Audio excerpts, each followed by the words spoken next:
You are listening to the Cookbook Love Podcast with Maggie Green, episode number 401. Welcome to the Cookbook Love Podcast, a podcast that celebrates cookbook readers, buyers, collectors, writers, and clubs. And now your host, cookbook author, culinary dietitian, and cookbook writing coach, Maggie Green.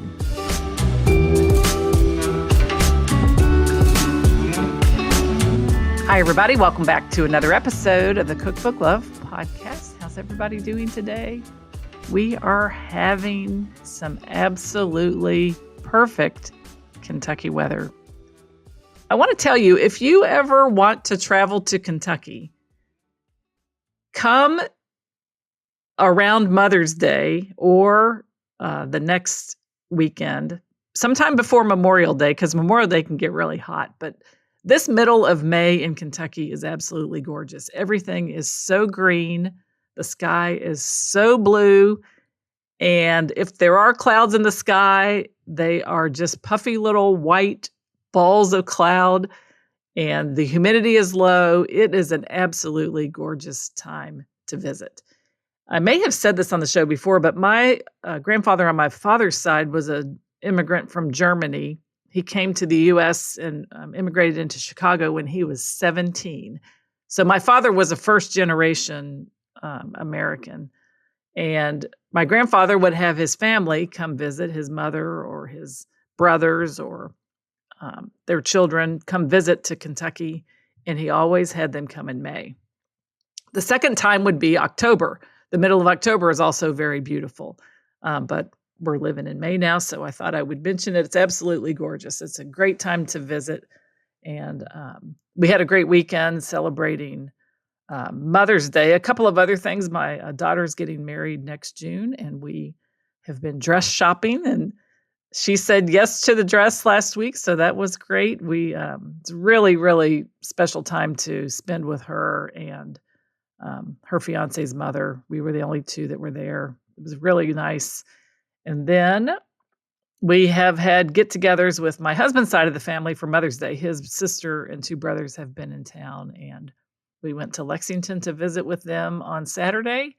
And then on Sunday, they came up here and we hosted a barbecue. We had cooked some pulled pork and made a bunch of side dishes, which is the best part of a barbecue, and enjoyed some really nice time up here with them. So it's been a great weekend. Okay, so today I have an interview with cookbook author and food writer Domenica Marchetti, author of cookbooks, including her newest release, Italian Cookies. She's known for her deeply researched approach to Italian cooking and her bringing the stories, traditions, and people behind the recipes to life. Before we get started, though, with the interview, I want to let you know that the doors are now open for a brand new introductory program that I'm offering for aspiring cookbook authors called Cookbook Writing Foundations. So if you dream of writing a cookbook, but you feel like you don't have a clear plan or you do not know where to start, and perhaps you do not even know how you want to get your book published, this program is for you. It's designed to help dietitians, chefs, food, culinary, nutrition experts, and passionate home cooks. I want you to pay attention to what Domenica says. She's a home cook, and she has gone on to write cookbooks. So you do not have to be a professional home cooks. This would be a great program for you to help you move from cookbook idea to get in a clear direction. I want to help direct you to shape your concept, identify your audience for your book, organize your ideas, and create your perfect path toward publication, of which there are 3. And that's exactly what I talk about to help you, because the program is going to help you stop sitting on your dream. You know, dreams that we have in our life of wanting to do something, desiring to pursue a project, they don't go away. The dream is there because you're being called to a certain type of work. And the dream is there because it's probably something that you need to do. And I talked about this last week, and it's really a decision to be willing to do what you're being called to do. So if you're sitting on a cookbook idea and you want to begin it with someone who has experience and with a community of people who are going through the same thing that you're going through, whether you want to preserve family recipes, share your expertise, grow your business, create something meaningful to pass on to your family, Cookbook Writing Foundations will help you make decisions to take the steps that move toward the cookbook project that you want to create. So if you head on down to the show notes, I'll put a link, but it's www.cookbookwritersacademy.com/stopdreamingmc, and you can watch a few videos about it, and then I have a link to the program. The doors are closing very, very soon, though. So by the time you hear this podcast, there's not a ton of time left to join. So if a foundational basic program for determining what your book's going to be about and helping you choose your publishing path sounds like something that you might be interested in, this foundational basic starter program is exactly for you. And again, the link is down in the show notes. Okay, so now on to today's episode. Today on the show, Domenica and I talk all about how she researched cookie traditions all across the 20 regions of Italy, how she visited bakeries to get travel stories and learn cultural traditions about Italian cookies, her journey from newspaper journalism to becoming a 9-time cookbook author, the role that food traditions play in preserving culture and community, what aspiring cookbook authors can learn from her decades of writing and testing and publishing cookbooks. And of course, we talk about Italian cookies, regional baking traditions, and why dunking cookies in your coffee in the morning might change your mornings forever. That sounds like a great idea to me. So without further delay, let's dive into this interview with Domenica Marchetti. Hi, Domenica. Welcome to the Cookbook Love Podcast. Hi, thank you for having me, Maggie. Yes, so excited to have you here today to talk all about your beautiful new book. But before we dive in, why don't you tell everybody a little bit about who you are and what you do? So, my name is Domenica Marchetti. I am a food writer and cookbook author. I split my time between suburban DC in Northern Virginia and Italy, where my family has a small house in the region of Abruzzo, which is where my family was from. So I grew up in an Italian household. My mom was born and raised in Chieti in Abruzzo, and she came to the US as a young woman, met my dad on a blind date. He was an Italian American. And so I grew up, in a 100% Italian household, but I didn't grow up in an Italian neighborhood. This was suburban Princeton, New Jersey. But I grew up with great Italian food and spending my summers in Italy. We used to go back every summer to see my mom's sisters. And so I spent my summers in Abruzzo and in Rome. And so, you know, my love of Italy goes back a long way and is quite deep. Um, I actually am a trained reporter rather than food writer or cookbook author. But, so I spent years, as kind of like a beat reporter in various newspapers, and then when my children were young in the early 2000s, I decided to go freelance, and I pivoted at that point and started writing about Italian food because it was the thing I loved most in terms of, subjects to write about, and I had been amassing kind of a collection of cookbooks over the years since my teen years, and I love paging through them and reading them and trying recipes, and so that's just something I decided I wanted to do. And so the freelance writing for newspapers and magazines eventually led to the cookbooks, and that's where I really found my true writing love. Yes, because this is not your first cookbook. Tell everybody how many cookbooks you've written. Yeah, so it's hard to believe, but I've written 9. My first book was called The Glorious Soups and Stews of Italy. It was a lovely little book that came out way back in 2006, so 20 years ago. So I've been at this for quite a while. And then I've written a succession of Italian cookbooks. I wrote a book called The Glorious Pasta of Italy. I wrote a book on Italian vegetables. Um, in 2015, I wrote a book called Preserving Italy, which was all about Italian preserving traditions in the kitchen. And then I've written a couple of William Sonoma books. And then finally this year, Italian Cookies was published. Yeah, and that's the one that just recently came out. It's a beautiful book, and we'll talk more about that book. But before we start talking about the book a little bit, I would love to talk to you about your career and your pivot into from being a reporter and journalism, and then having a family and making a decision to pivot into writing about Italian food and Italian cooking, um, based on the way you were, your upbringing, the land that you learned to love through your parents, and what that pivot was like for you, and what really made the difference in terms of your ability to get some traction in food writing. Oh gosh, that's such a good question. And sometimes I wonder how it all unfolded and whether luck was a big part of it more than anything else. But, you know, I did have newspaper uh, connections. So I think you and I talked about this before we started recording, but my dirty little secret is that I never went to culinary school. So I'm a home cook. I'm definitely not a chef, and a home baker.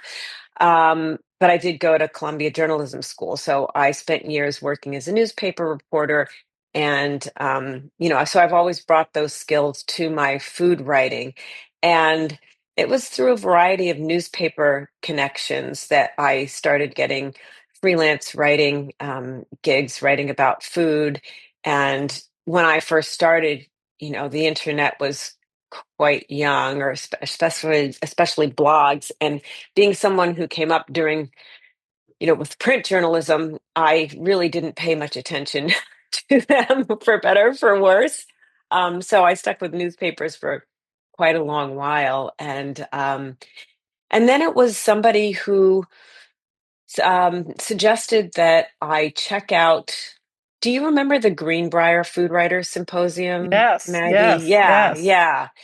And so I ended up going to maybe 3 of those, I think, over the years before they stopped. But I went to one in, I think it was 2004, and that's where I connected with some people from the world of cookbooks. And at that point, I had been freelancing for maybe 2 or 3 years and really wanted to explore the idea of writing an Italian cookbook.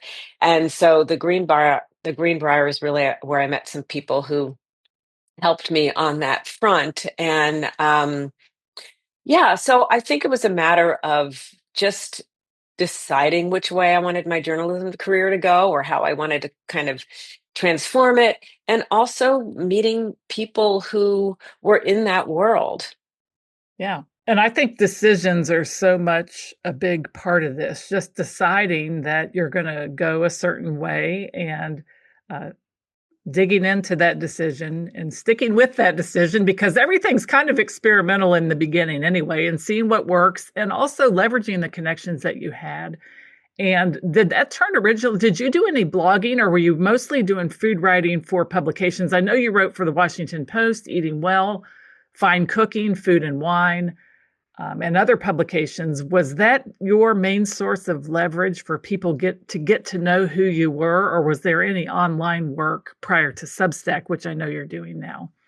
Yeah, I did have a blog, but I started it quite late after I started writing the books. And I have to be honest, I was kind of a head in the sand person about that. I sort of tried to ignore the blogosphere as long as I possibly could, just because I'm not very technologically inclined. I'm not great at digital stuff and never have been. And I I was comfortable in the world of print. Yeah. And so, and in those early days, there were still a lot of cooking magazines around. So I had work. I should also say, we had two young children, my husband and I, and so I was, you know, taking care of them, although they did go to daycare. And I had a husband who was gainfully employed, so that allowed me to pursue the kind of work that I wanted to do, even though what was not as lucrative as my job as a full time newspaper reporter. So lucrative, I mean, relatively speaking, we're Yeah. talking Yeah. about print and journalism here. So anyway, but yeah, so I think. In retrospect, I probably should have paid more attention to the internet, but eventually I got there. I needed a website, kind of an online resume, like so many of us have now. And I will say I never got into blogging consistently. I did not want to do sponsored posts because of my background in journalism. I always felt a little funny about that. And so I just kind of would post recipes on my website in the blogging segment of my website, and I did that for quite a few years and had a rather niche audience of people who loved Italian cooking. But I think that, these are people who found me through my books. And also, once I started writing the books, I also started teaching cooking classes. And I was doing that in person. And as we used to do, traveling around to various cooking schools, when I was promoting books. So that's another way in which I became involved in the world of, in the food world. And yeah, so I just pivoted to, all of the things that we need to do to keep doing this work. I mean, the cooking, I've done online classes now on my own and through Milk Street. Um, I do small group culinary tours and food writing workshops in Italy and elsewhere. And so I've sort of slowly built Yeah. this work of many parts. Yeah. And it's truly a building process. I think I admire you a lot for your dedication to the topic and to just sticking with it and iterating as times change and as things change and less print, more online. And now with your weekly newsletter on Substack, that's a iteration that a lot of people are pivoting to. And in some ways, people find your online resume through your website, but that's probably the main way now you're communicating with people through this newsletter. Yes, absolutely. So, and this is, I've found the consistency with my newsletter that I wasn't able to find for some reason with the blog. So it is a newsletter called Buona Domenica, which is obviously a play on words, and which means Happy Sunday, and also happens to be my name, or Good Sunday, I guess I should say. So it comes out every Sunday. And I basically share stories and recipes from Italy. And it's a very of the moment, I would say, newsletter. I know that there are very organized people in the world of newsletter writing who schedule things weeks or months out. I'm very seat of the pants. I have to feel what I'm writing Yeah. about. So I often, as I'm publishing Sunday morning, I'm often at that point thinking, okay, now what do I want to write about next week? So it's a very kind of immediate thing, or as immediate as it can be. But it almost always involves a recipe and a story of some sort about Italian people, Italian culture, Italian cooking, my own memories and life in Italy. And the more time I spend over there, the more I sort of fold in a little bit of travel.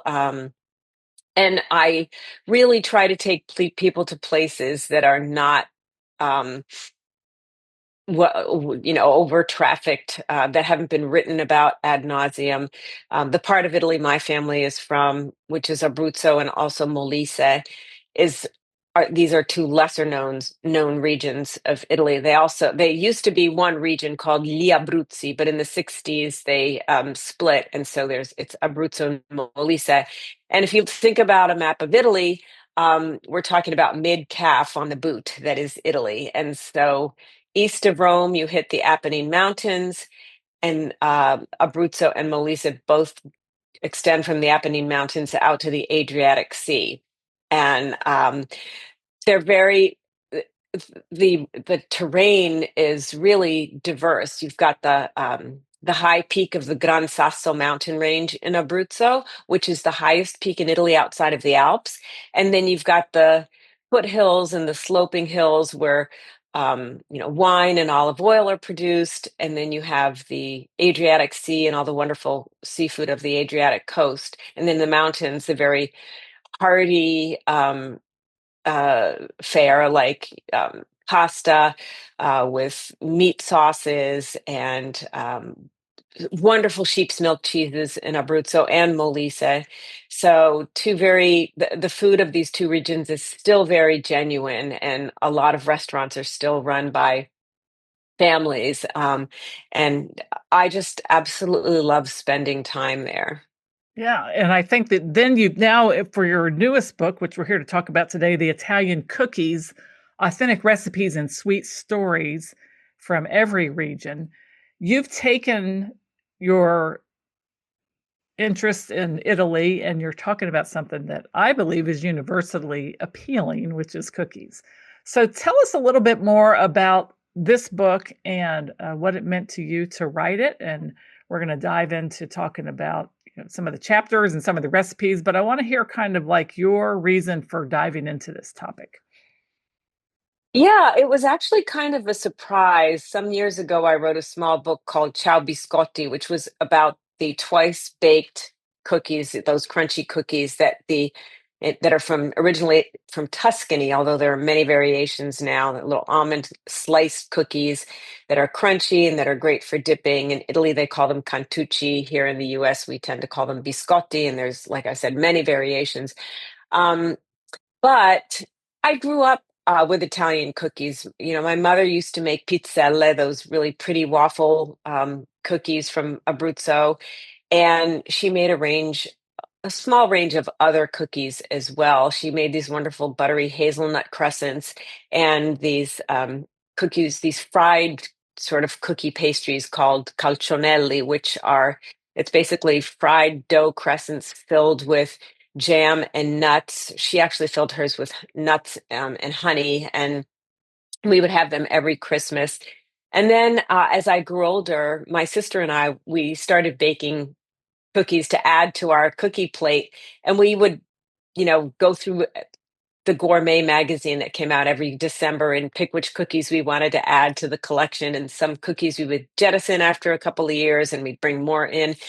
So I always loved baking cookies, but it wasn't until I was traveling around Italy. So I started doing culinary tours in various parts of Italy beginning in 2014, but I really started doing more of these I teamed up with a small company and we collaborate on tours in Liguria, which is the northwestern Mediterranean coast of Italy, where Genoa and the Cinque Terre and the Italian Riviera are. And then also up in Piemonte and parts of Emilia-Romagna. So it was around when I was traveling, I started tasting cookies, and I tasted this one cookie from a bakery in Genoa that was a flower-shaped butter cookie. And it was very plain, but I absolutely fell in love with it from the first bite. It just had this incredible, crispy, melty, tender texture and this purity of flavor that I really loved. There wasn't even lemon zest or vanilla. It was just the purity of the butter and the eggs and the sugar and the flour. And I saw on the back of the package of cookies that they were produced in a town outside of Genoa called Toriglia. And the cookies are called canestrelletti di Toriglia. So I got in my car one day and drove to Toriglia to see if I could learn more about them. And I found that this cookie has a story that dates to the 15th century. And in the last number of decades, the town has just done a very good job of promoting this cookie. It's a small town. It's about 1 kilometer long, one main street. You drive in, you drive up the street, and then you drive out into the hills. And but there are like 8 bakeries in this town that now produce these canestrelletti di toriglia. They distribute them throughout the region of Liguria, throughout Genoa to shops, and they've kind of put this little town, which historically was a resort town for the Genovese escaping the heat of summer. They would come up into these towns in the hills. But like a lot of Italian towns, it's seen a lot of people leave over the decades, people moving to the cities to look for work, people moving out of Italy to look for work. But this cookie has kind of revived the town. They have an annual festival and that just draws hundreds and hundreds of people from all over. And the cookie has become quite popular. So after this, I started looking at other cookies, and I found that there are many towns across northern Italy, from Liguria all the way out to the Veneto, that are associated with specific towns. There's a bunch of towns of cookies, of cookies, almond cookies, that there are amaretti di Gavi, amaretti di Saronno, which are those crunchy ones that we all know, amaretti di Gallarate. I mean, there's just, I don't know, a handful of amaretti cookies associated with specific towns, and each one is a little bit different from the next. And I became interested in how these cookies were made and how the same 3 ingredients, ground almonds, sugar, and egg whites, could yield such different results. And then I started looking towards central Italy and southern Italy, and I went down this rabbit hole, and it took me through all of Italy's 20 regions. And by the end of it, I just had so many stories and so many cookie recipes. It was really quite a revelation.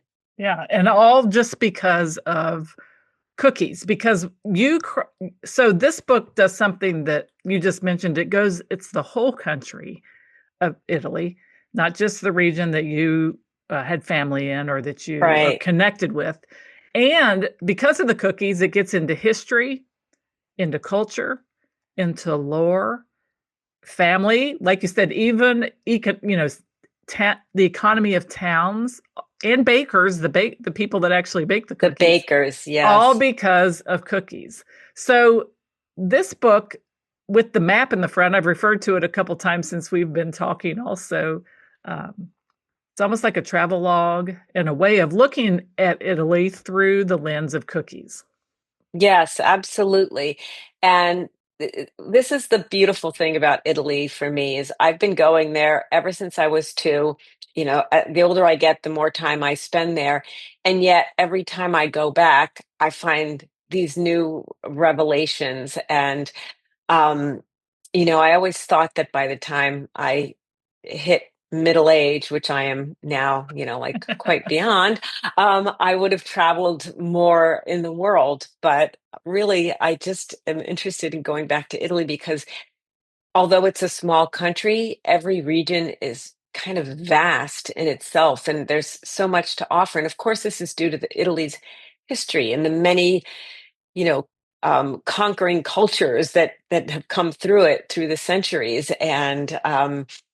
And so there's always something new, and by that I mean often I mean something old that I didn't know about to discover. And that really was the case with these cookies. I ended up going to some beautiful little towns that are really just off the radar, off the beaten track. And for me, it was this a wonderful way of seeing Italy that not many people see, because so many people stay on the beaten path when they're in Italy. They go to Rome, Florence, Venice, the Amalfi Coast. Okay, now you can add in places like Naples that people, when I was growing up, nobody wanted to go to Naples because they thought it wasn't safe. I had friends from Naples, so I knew what a fabulous, colorful, vibrant city it is. But people are expanding their horizons in Italy, but of course, if you're only going to Italy once, you want to see Venice, you want to see Florence, you want to see Rome, you want to see the Amalfi Coast. So I get that people are drawn to these places, but so many of them are overcrowded now because of the growing popularity of Italy, and also because of the cruise ships, which really just disgorge thousands and thousands of people into these towns that really weren't built for this kind of tourism. So I really try to steer people in a different direction. And so your mention of travel log is totally something that I wanted this book to be something of an armchair travel log. And in the back of the book, I actually list all of the bakeries that I went to throughout Italy. And some of them are just little gems. And some of the towns are as well. And, I'm happy to talk about details if you at some point want to get into that, because they're worth seeing and they're worth knowing about. And you really get to experience Italy in a different way when you go to a place that is a town where people are still living and living their lives and buying their food and going to work and taking their kids to school. It's a totally different place in many ways. Yeah, no, I would love to talk about if a town comes to mind that we might dive into a little bit, and the cookie that found there, or what you discovered about the people and about the town and about the bakeries that were there. I think that would be a really fun way to do it, for people to hear about the depth of this book, because I think that for my listeners that are really, if you love cookies, first of all, if you love to learn about food of different cultures and you want to learn more about Italy, and also if you love to read cookbooks, this is a beautiful book to do that. So let's dive into a town. I'll let you pick. Which one comes to mind when you think about, Yeah. let's do a travelogue sort of interview here based on your research and what you learned by going to this town. I'm going to talk to you about a couple of different towns because they really do illustrate what I'm trying to say. And one of them I want to tell you about is the town of San Pellegrino Terme. I don't know if folks will be able to see this as a podcast or if it's just audio. Yeah, just Do you? audio. Okay, Yeah, just yeah. audio. So I'm But not that's going to okay. Tell show that. tell them tell them in case So they have a copy of the book, like what page it's on, yeah. and then they can look it up. So these cookies are called Biscotti di San Pellegrino Terme, and they're crescent moon cookies from the town of San Pellegrino Terme. And they're very basic cookies. They're made with butter, sugar, a little bit of milk, eggs, vanilla, flour, baking soda, and an old-fashioned leavening ingredient called ammonium bicarbonate, which is woo, if you take a whiff of that, it'll curl your Yeah. eyeballs, but it's been around since before baking soda and baking powder. And Italian bakers still use it in some of their cookies, and it produces a very kind of crispy, crunchy cookie, and it helps in the browning process. It really does smell terrible when you sniff it from the jar. I would suggest nobody do that. But when you bake with it, that odor dissipates in the oven and you are left with this lovely crunchy golden cookie in this case. And so I had heard about this cookie. I was staying in Bergamo in Lombardy, so the north central of Italy. And San Pellegrino is about a half an hour or so north of Bergamo. So I got in my car to drive to town, and it had been raining all morning. And as I'm driving by the Brembo River, which is just rushing by me, and the sun has come out and everything is kind of, all the leaves and the trees are sparkling as I'm driving up into the mountains. And I get to town, and there's this big sign outside of town, San Pellegrino Terme. And as I'm driving into town, I pass this huge bottling plant, and I realize that I'm in San Pellegrino Terme, where your Oh, sparkling water comes yeah. from, and all the I don't think the soda is produced there, but this is or The spring is there, historically and where the spring. the Yes, spring is it's sparkling mineral water that comes out of the exactly. spring. Yeah. Yes, Yeah. and so and this town is spectacular. It is a beautiful Art Deco town with spas, um, incredibly beautiful, ornate buildings. Some of them are closed. A couple have reopened. I walked up to the top of this hill, and there is an old casino, and an old spa. The casino's not open, and that's not running anymore, but the spa has been reopened. It's gorgeous. There are people walking outside in the gardens in in robes. They've just had these spa treatments. And I felt like I was in a movie. I mean, it was that beautiful. So I went to this bakery and I sat down to taste this cookie. And, here I am in this gorgeous town. And it's probably one of the plainest cookies you come across in Italy. But the story behind it is wonderful.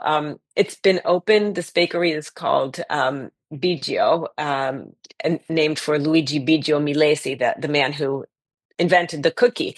And it opened in the 1930s. He was a traveling puppeteer. And so he used to put on puppet shows. And he would give out these cookies to the kids who came to his puppet shows. And so now you can see his puppets on the wall of this bakery in this spectacular town. So I tell people, people always ask me for restaurant recommendations. I tell them, you know, go to the bakeries, go see where the local people buy their breads. And by bakeries, I'm not just talking about pasticcerias where you get Right. cornetti and, fancy pastries. I'm talking out about the bread bakeries, the panifici, the forni, the old ovens, the wood-fired ovens, because they also produce cookies and they tend to be very rustic and in character, and they tend to be very local. So you really get some local flavor if you go to the bakeries. That's a really good way to, get to see something different in a town. Um, Another town that comes to mind, there's a town in Lazio called um, Monteporzio Catone. It's in the Castelli Romani. So outside of Rome, Rome is ringed with these the Alban hills, and in these hills are various towns that the Romans used to escape to get away from the city, in summer. And so in one of these towns, there's a little panificio, a little bakery. It's more of a sundries shop. You can buy pasta there and some groceries. And in the back, there's this small kitchen area.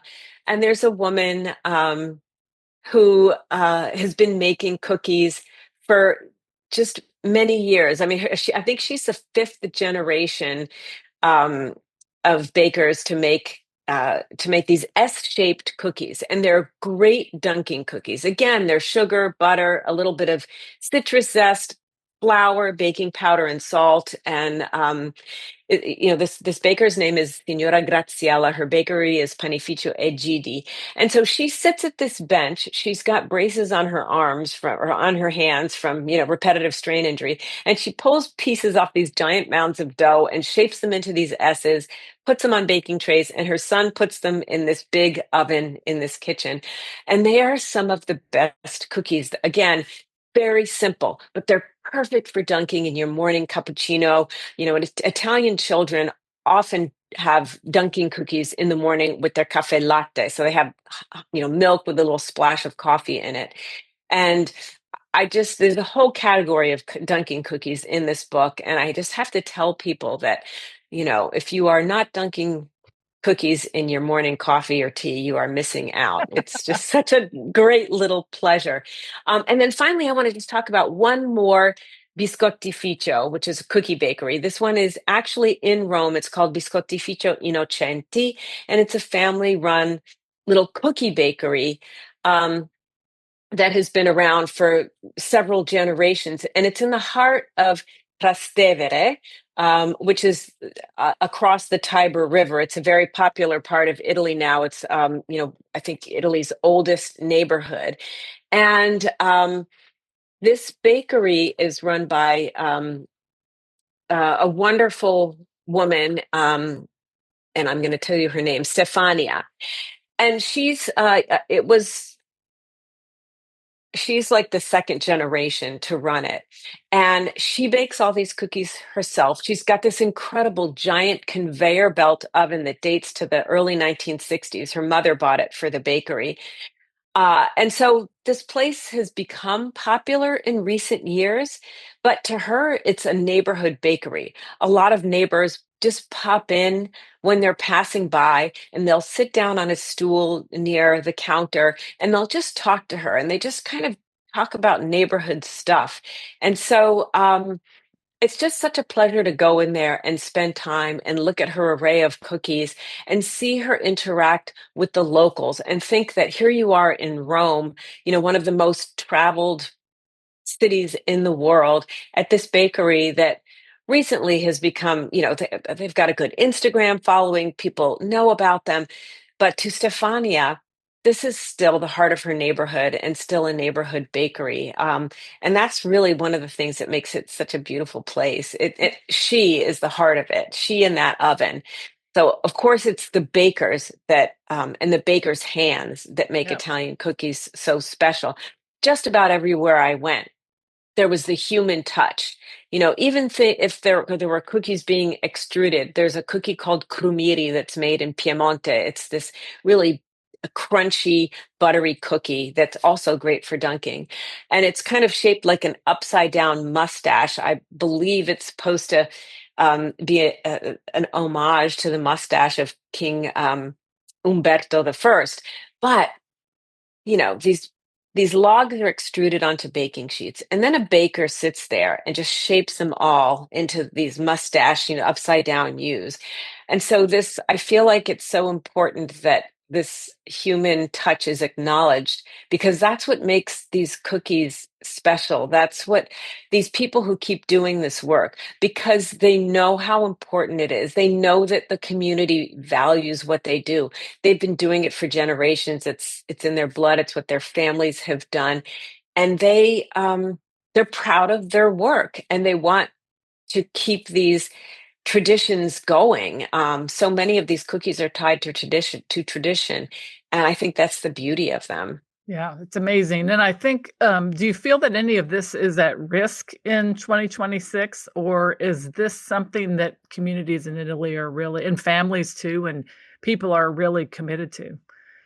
That's such a good question, and I would say probably a little of each. Now, look, there are mass-produced cookies in Italy. There's a brand called Mulino Bianco, which means white mill, like millstone, and they are in every supermarket in Italy. They make so many. They take these traditional cookies and they have mass-produced versions of them. So they have mass-produced crumiri and other types of cookies, and Italians love them. But at the same time, these independent little bakeries still exist and still persist. I am sure that many have closed over the years. I'm sure that we've lost a lot of them. But I also feel like Italians as a people appreciate these traditions. These traditions live inside them, and they really want to keep them alive. The way that religious traditions persist, and festivals persist, and rituals persist. I think Italians really appreciate what they have. Um, and children grow up participating in these festivals. There's a cookie called Pastorelle di San Nicolò from a beautiful medieval town in Umbria called Bevagna.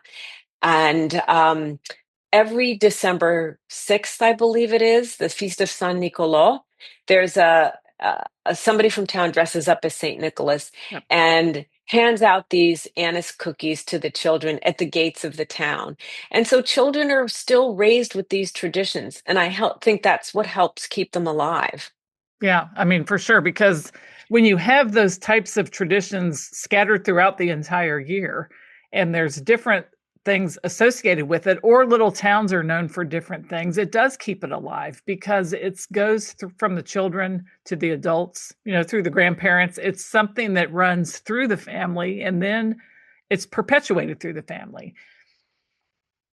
Yeah, and it's this, these towns, these traditions are the souls of these Yeah, towns. yeah. And even if there are people who have left town for the city, they often come back for these festivals and these annual traditions, because it's so important to them. Yeah, and I'm sure your parents even perpetuated some of them with you growing up and being raised even in New Jersey.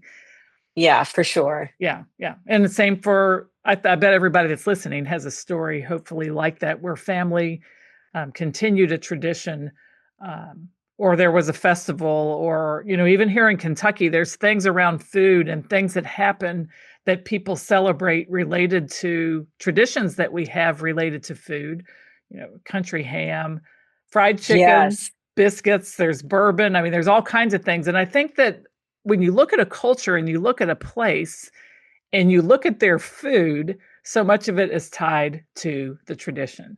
And 100%. this Yes. study of these cookies and the traditions in Italy, I mean, it's just fascinating. And like I said, what an amazing topic, because you probably could have written this book about olive oil and get the same depth. Like there's possibly traditions, cultures.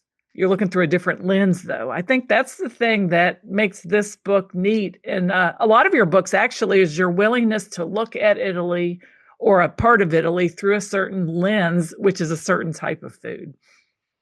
Yeah, I think I started with the soups and stews book, and soup is probably my favorite food. I absolutely love it. Pastina and chicken broth was my first solid food, and it'll probably be my last solid food when I've lost all my teeth, But or a Dunkin' cookie maybe, because that'll be nice and soft too.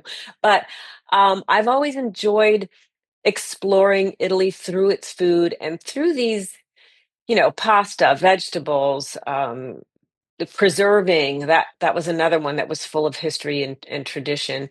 But it's funny because of all my books, I feel like this seemingly frivolous subject of cookies has really been the deepest dive. Um, and that was so surprising to me and so rewarding. Yeah, and I think that sometimes when we are willing to look at a place through something that's almost new and surprising, like you getting that bag of cookies when you were traveling, and just like it like opens your eyes to a whole new way of seeing things. Yeah. And let's talk to the people who are listening that actually want to dive in as a baker in this book. Um, they'll Yes. they'll read, but let's share with them. You shared a couple of ingredients that might be unique, some things about the book, the cookies that are actually sort of like, flour and sugar and butter. But what else would you like to tell someone that actually wants to bake from this book? Yeah, I think this book will teach you a lot of baking techniques and it will kind of reveal some surprising things about ingredients. So, like all of Italian cooking, cookies are regional. So in the north, you have hazelnuts in the cookies. There's baci di dama, which are very popular. They're these buttery little buttons that are sandwiched together with chocolate, and you can either make them with ground almonds or ground hazelnuts. And I make them with hazelnuts because that is what Piedmont is really famous for, these buttery, crispy hazelnuts. And and they're just almost like shortbread. They melt in your mouth and they're so good. And you get out to the Veneto and you find cornmeal in the cookies because that's where corn is grown. You head south and you find less butter in the dough. Olive oil starts to be enter the picture as an ingredient, and also wine. There are numerous cookies in this book that have wine in the batter in the dough, and it lends a fruitiness and an underlying flavor to the cookie, but it also helps, I think, turn it nice and crisp. There's some really good crunchy, crispy olive oil and wine cookies. And then you see almonds throughout. I mean, amaretti, you find them from Piemonte all the way down to Puglia and Calabria, the toe of the boot, and then out to the islands. But they are especially important in the cookies of Sardinia and Sicily. I mean, with the exception of like cannoli and a couple of other pastries, almonds are the base of almost every confection and sweet in Sicily and Sardinia, and cookies are no exception. And so there are several amaretti and almond based cookies, and they differ in the sense that, either the almond, you either start with almond flour or you start with ground almonds. And then, whether you toast the almonds or not, whether they're finely ground or more coarsely ground, the ratio of egg white to sugar to almonds makes a difference in the texture. Whether you pipe them or roll them into balls makes a difference in the texture. Whether you add a little splash of orange blossom water or some orange or lemon zest makes a difference in the flavor. How long you bake them and at what temperature, it makes a difference in the texture. So technique really does play a big part in the way these cookies turn out. When I was going through the table of contents and deciding which cookies I wanted to include, I thought, well, gosh, I have a lot of amaretti recipes. Do I really want all of those? But it turns out they're all quite different.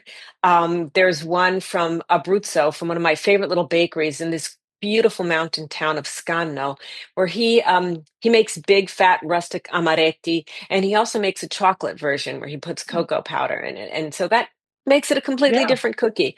Yeah, so all of these things, I think bakers will find fascinating and fun. Yeah. So to help people with the travelogue part of the book and then diving into the cookies, that's how the chapters are divided, is by cookies of the North, cookies of Central Italy, the South. And you mentioned how the ingredients change based on whether you're closer to the Alps or you're getting, further down into the toe of the boot, so to speak. But you have 100 recipes for cookies. So you talk about an opportunity to change what's on your cookie plate. 100 recipes, I mean, can make a cookie a week for the next 2 years. And just at that point, finish the cookies in this book. It's an incredible depth of information too, and a variety of cookies. But you have mentioned there are certain cookies that, like the amaretti, the biscotti, that we see in many of the chapters and from many different towns. But I guess what you're saying then is that they change maybe one ingredient, or they change the time that they bake it, or they change the embellishment, or they change the oil that's in it to make it a different cookie based on that town. Yeah, I mean, I think based on the town or the area, or and the ingredients that they have in that area. And the other thing is, you mentioned embellishments. So there are a lot of embellishments. In fact, so yes, you mentioned that the book is divided into chapters: cookies of the North, cookies of Central Italy, cookies of the South, cookies of the islands. And then there's a basics and embellishment chapter where I have a recipe for a master pasta frolla, which is the basic butter dough, and a chocolate version of it. But then also things like candied orange peel, or citrus peel, that you see in so many Italian cookies. There's several spice mixes, and some of these date to medieval times, that are used in various cookies.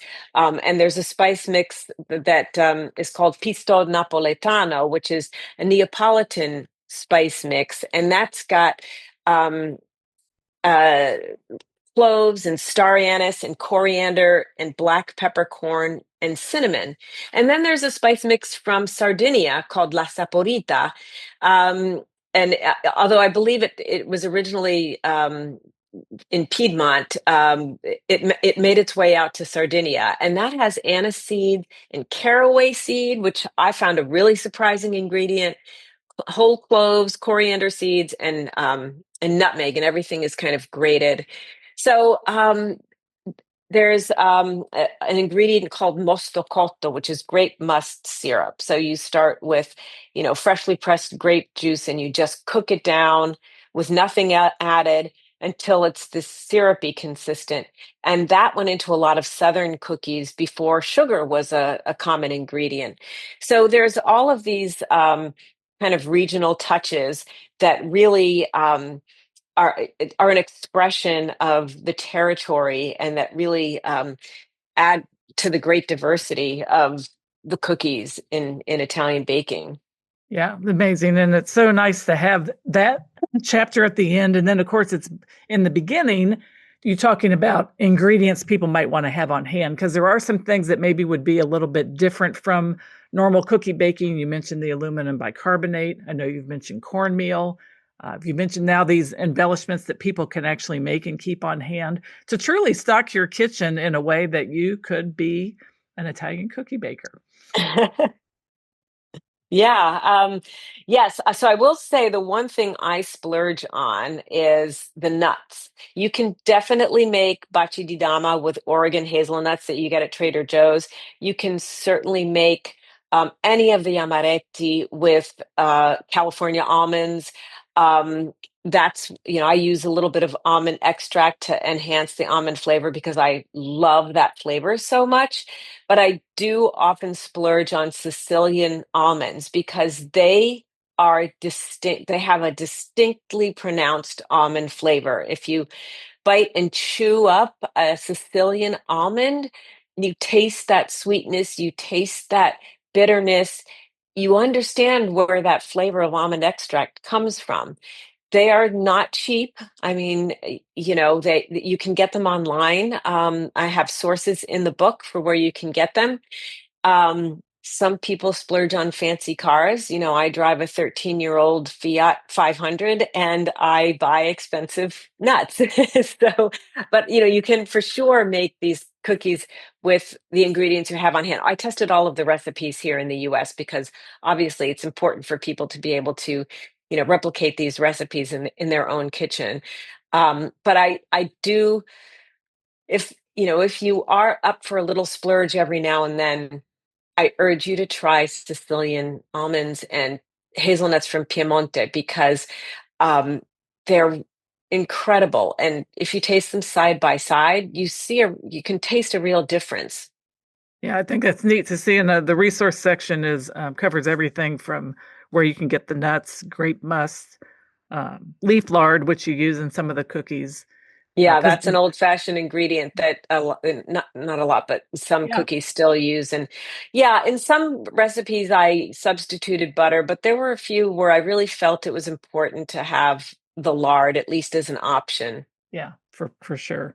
That's wonderful. And something that you've said a little while ago when we were talking about your Substack newsletter and what that allowed you to do was be consistently writing. And I believe that people that are food writers that are consistently writing are probably also consistently thinking about maybe the next book. I think it's one of the cornerstones of being a prolific cookbook author is always immersed in whatever it is you're cooking or baking or wanting to talk about, and on a regular basis producing some kind of content for people. So how's your life built in routine, like your routines or your habits around this consistency for writing? Oh gosh. So I I guess I'm trying to think if I write every day. I would say I try to write a little every day, but a lot of the time I spend actually thinking. I know people think if you're sitting there and not doing anything, you're not working, but a lot of the process is mental. And I've learned to accept that I have to spend a chunk of time just thinking about things and working them out in my head. What story I want to tell, what recipe I want to share. I read a lot. I think when I take long walks every day, and I think when I do those. And so that's a whole process for me. And often by the time I sit down to write towards the end of the week, I've written a lot in my head already. So that's how my process goes.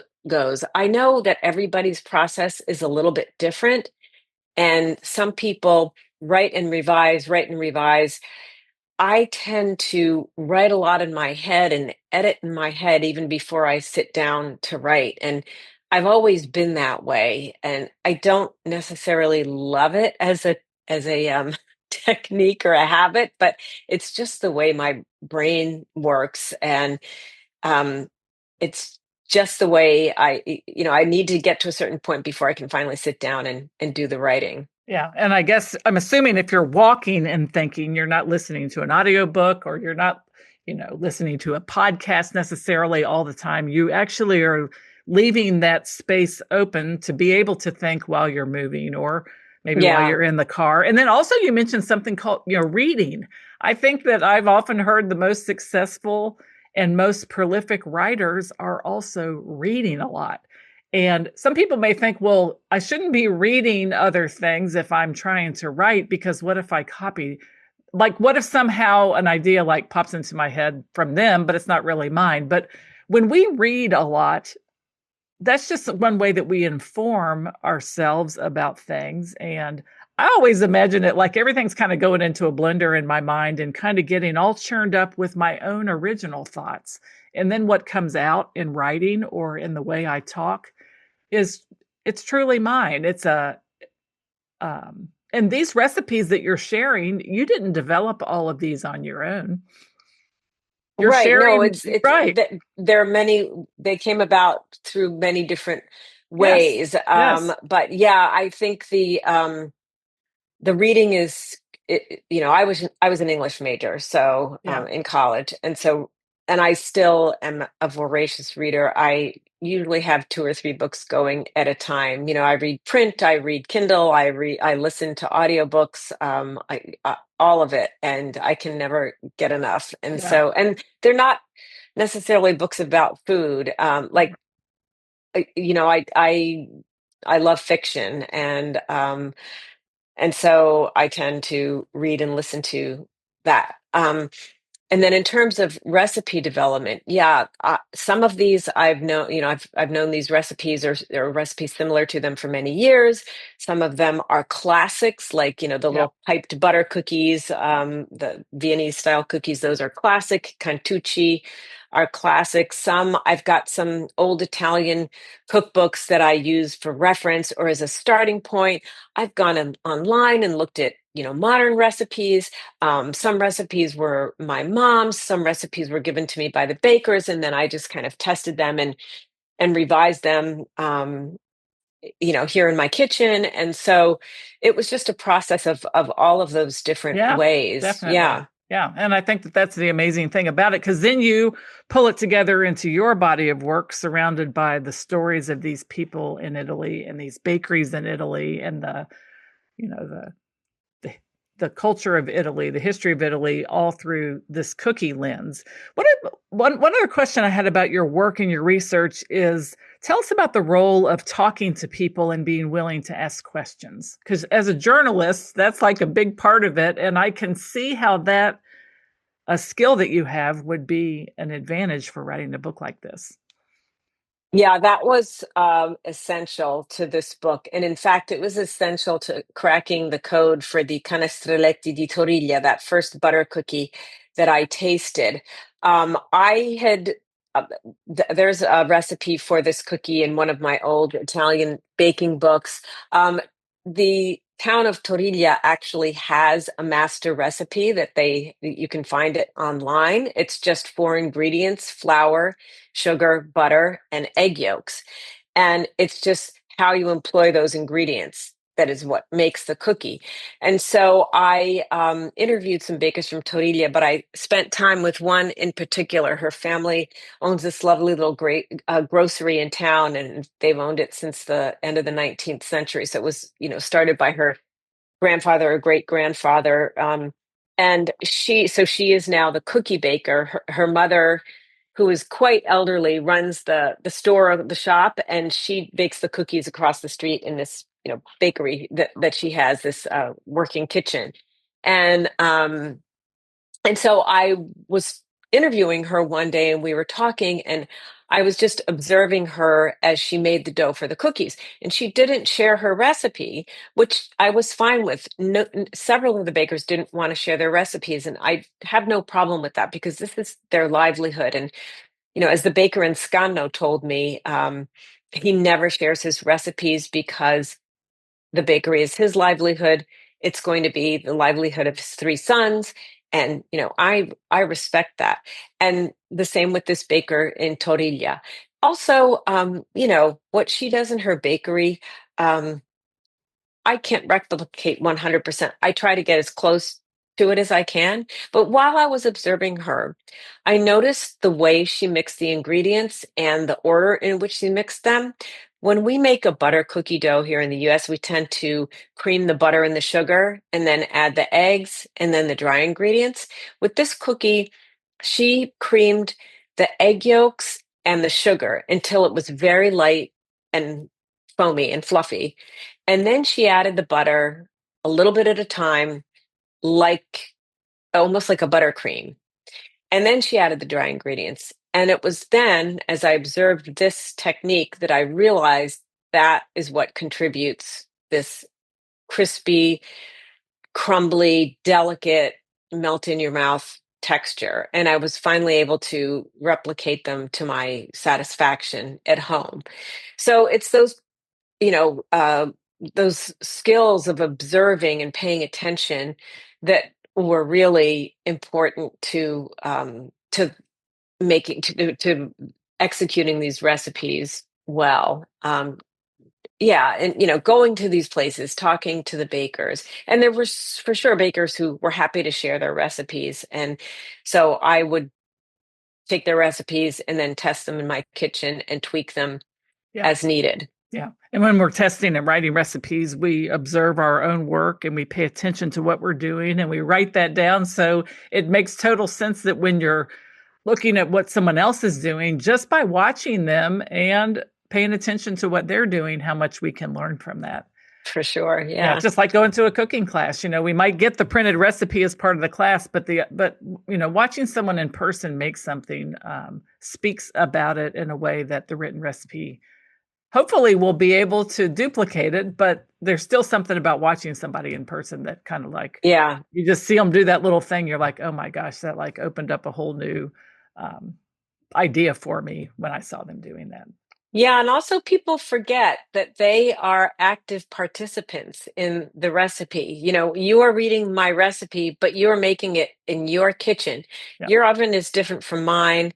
I used a certain flour that I tested everything with King Arthur flour, but then there's some pastry flour in there as well. And there are ingredients that aren't going to be exactly the same. And so you may need to make little tweaks to get the recipe to your liking. Recipes are roadmaps. And yes, baking is a precision, form of cooking. It's a little bit different than cooking. However, the baker always brings something of themselves to the recipe, and we tend to forget that. But you have to use your intuition in your own sense in when you're creating these recipes, and you may decide you want to do something a little bit differently and that it works better for you, or that the butter you're using is got more butter fat or less water than mine. So these things can make little differences, and you just have to kind of go with it. I think people become better bakers when they bring themselves to it and they trust themselves. Yeah, for sure. That's great. Well, you've given a lot of really wonderful tips. It's a beautiful book. I think the photography is also very nice. Tell me about the photographer or the photography for the book. The photographer is a wonderful, wonderful woman named Lauren Volo. She also shot my book, Preserving Italy. And she, with both books, she managed to conjure Italy in a studio in New York. And for this book, she brought on a fantastic prop stylist named Maeve Sheridan. And Maeve has, we used her studio in New York, and she's also got a prop shop, which is where she and Lauren would go to just grab, tiles and plates and all sorts of props for the photo shoot. And they just managed to create these lush, vibrant scenes. And they basically did a portrait of every cookie. I baked every single cookie on the cover and in the book. So my husband and I drove up hundreds of cookies in containers from Virginia up to New York City and unloaded them at the studio. Also doughs that I had made and frozen, and utensils, and my pizzella irons and all this stuff. And so it was a 4-day photo shoot, and I'm just so thrilled the way it turned out. Because each cookie got its due. I mean, they're just gorgeous. And then you mentioned the different chapters. All of the chapter intros have these beautiful illustrations by a young woman named Daniela Bracco. She's a graphic artist, and she's originally from Sicily, but she lives in Rome. And she also illustrates my Buona Domenica newsletter every week. And she is fantastic. I mean, her illustrations are just kind of timeless and but modern, um and just whimsical and sassy. I just love them. So between the photos and those illustrations, the publisher, which is Gibbs Smith, just found a way to seamlessly integrate it all, and I'm really grateful that they were able to do that. Yeah, I love to see the combination of illustrations and photography in a book. It's beautiful. So, and the cover is gorgeous. Just how many different varieties of cookies are on the cover, do you think? I don't know. What we did was at the end of the week, we had given away pretty much all of the cookies every single day after shooting them, but we kept some of each kind just in case we needed to reshoot. And so we ended up with these trays of all of these cookies. And so we just decided we would take what was akin to a group photo of them, Yeah, it is And like a so group photo. yeah, so Maeve and Lauren just put down these tiles and just started placing cookies on them. And we had an assistant stylist named Deborah Kim, who was also wonderful. She would give each cookie its little glow up before it was photographed. And so by the end, they had the cookies all arranged, and Lauren took the shot. And when it appeared on her computer screen, we just all knew that we wanted that to be the cover shot. And thankfully, the publisher agreed. Yeah, it's beautiful. There's even a cookie that looks like a woman with a hair, like a hairdo, and there's a couple little embellishments for her eyes and her nose, and then some cloves across her chest. It's a very unique cookie. She's laying on the back top of the cover. Yeah, that's the pupazza frascatana. She's got quite a story. She has three breasts. Yes. And the reason the legend goes that two are for milk and one is for wine to keep the baby quiet. Oh, that's a good one. That's a Because beautiful. Frascati is, Yeah, the wine comes from the from the area around Frascati. So I just loved that story. it is. Yeah, Yeah. yeah. And the color from the jimmies, the little sugar jimmies and the colored beads, and some of the dough is pink. Not all of it, but there's just it's not I always say with cookies like this is not about the frosting decorations on them. This is about the cookie, and then the embellishments really do add a little bit of color, but their beauty is in their shape. It's in maybe the way the embellishments are placed, and of course in the flavor and in the texture and everything else that goes into a cookie. But the ones that are filled and rolled and then cut like little flowers, it's just gorgeous. Thank you. Yeah, Yeah, I agree with you. It's not about a lot of frosting. It's not about using dyes. I see a lot of dye, food coloring being used in Italian American cookies, and I see a lot less of that in Italy. The pink you referred to is a liqueur called Alkermes. It's this kind of pink red liqueur. It dates back to medieval times, and it was originally medicinal, and now it's used as a soak for sponge cakes and also in cookies. But yeah, I really love that about Italian cookies, is that they can look very plain, but then you bite into them and it's yeah, a whole world. just beautiful. So as we're starting to wrap up, we start to talk now a little bit about cookbooks outside of your Italian cookies cookbook, baking book. But let's talk a little bit about your favorite cookbook, one that's informed your cooking journey, your baking journey, and what that might be. Oh gosh, that's such a good question. I think um, one that has informed my cooking for years, I'm looking at my cookbook shelves, is a book that used to belong to my mom called Il Talismano della Felicità, The Talisman of Happiness by Ada Boni. And I believe it was first published in the early 1900s. My mom's edition is probably from the 1940s or 50s. It was given to her by her mom when she got married. And this is a tome. It is, I don't know, 1,000 and some pages long, very thick, very thin paper. And it's just recipe after recipe after recipe, and everything is in there. And so that has been one of my go-to resources for many years. An English version was published in the 70s, I think, or maybe even the 1950s. And it was a very small kind of, they an Italian-American edition, I would say, and it just kind of picked certain recipes, but it left most of the book out.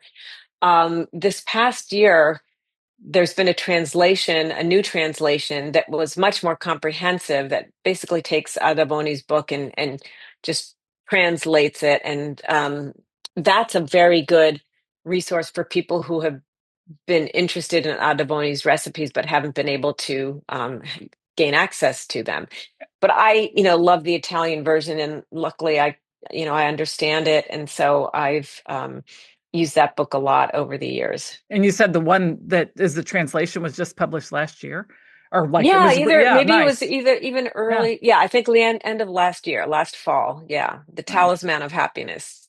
Nice. So if you want a tome about Italian cooking, I'll link to that in the show notes. All right. Well, it's coming near the end. It's been terrific to talk to you and talk all about your book. But why don't you tell everybody now a little bit about how they might be able to connect with you online or in person as you're going out to promote and talk about your book? Yeah, so my website is domenicacooks.com. And I guess the social media platform I use most these days is Instagram, where I can be found at Domenica Cooks. And also my weekly newsletter. I mean, if people want to stay on top of where I am, I always post my schedule. I'm heading up to New England at the end of this month. I'll be in Portland, Maine on May 28th at a wonderful bookstore called Print. So I'll be in conversation with a fellow food writer, Kathy Gunst, who lives up that way. I'm really looking forward to that. And I am finalizing some plans to head out to the Midwest, to Chicago and Milwaukee. So I'll be posting that information soon. That's also where people can learn about my culinary tours. I do very small group tours. I don't do any big tour buses, and we stay away from, over traveled spots. So I would say my newsletter, Buona Domenica, which is currently housed on Substack, is where you can find me most of the time and most consistently. Wonderful. Well, I wish you nothing but the best with your travels and your work, Domenica. It's been a joy to talk to you, and I highly recommend everybody get your hands on a copy of Italian Cookies, Authentic Recipes, and Sweet Stories from Every Region. Thank you so much, Maggie. Yeah, thank you. It's been a pleasure to have you on the show. And again, I enjoy meeting all the people, and I'm going to have to dive into baking some cookies. I hope you do. Thank you so much. Thank you. Thank you so much for joining us today for this episode of the Cookbook Love Podcast. Again, all the links can be found in the show notes at www.cookbooklove.co. And if you are interested in writing a cookbook of your own, please check out the free cookbook writing masterclass called How to Get Paid to Write a Cookbook. It is designed specifically for food or nutrition experts, and you can check that out at www.cookbookwritersacademy.com/free. So that's it for today's episode of the Cookbook Love Podcast. This is your host, Maggie Green. And until next time, have a great day and keep loving your cookbooks. Thanks for listening to the Cookbook Love Podcast. You can find out more information at www.cookbooklove.co.